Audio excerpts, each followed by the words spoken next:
নবী রাসূলগণ যে কাজ করেছেন, কথা বলো, নবী রাসূলগণ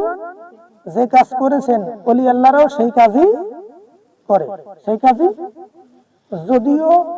আচার আচরণ ধরন চলন ভঙ্গি একটু কি ভিন্ন, একটু কি, প্রত্যেক নবীর আলাদা আলাদা রিসালাত ছিল,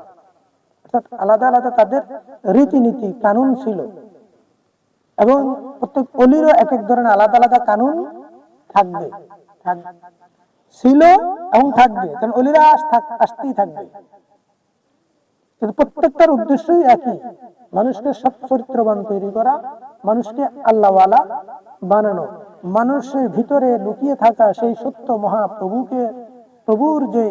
নূরে মুহাম্মদীকে জাগ্রত করে দেওয়া। সহজ ভাষায় যেমন বলি, মানুষের মাধ্যমে জীবনে শান্তি প্রতিষ্ঠা, সামাজিক শান্তি প্রতিষ্ঠা, সর্বক্ষেত্রে শান্তি প্রতিষ্ঠার লক্ষ্যে মানুষকে কি করতে হবে, তার ভিতরে লুকায়িত যে রব মুহাম্মদী নূর লুকায়িত, সেটাকে কি করে জাগ্রত করে দেওয়া। তো প্রত্যেক নবীরও কাজ ছিল যেটা, প্রত্যেক অলিরও কাজ সেটা, যদিও এক এক ধরনের কৌশল, এক একজনের কৌশল রীতিনীতি ভিন্ন হতে পারে। যেমন সৃষ্টিপ্রেমিকের আগমন সত্যকে প্রকাশ করা, সত্যের স্বীকৃতি দেওয়া, মানুষ সৃষ্টির কল্যাণে কথা বলা, সৃষ্টির কল্যাণে কথা বলা। এই জন্য যদিও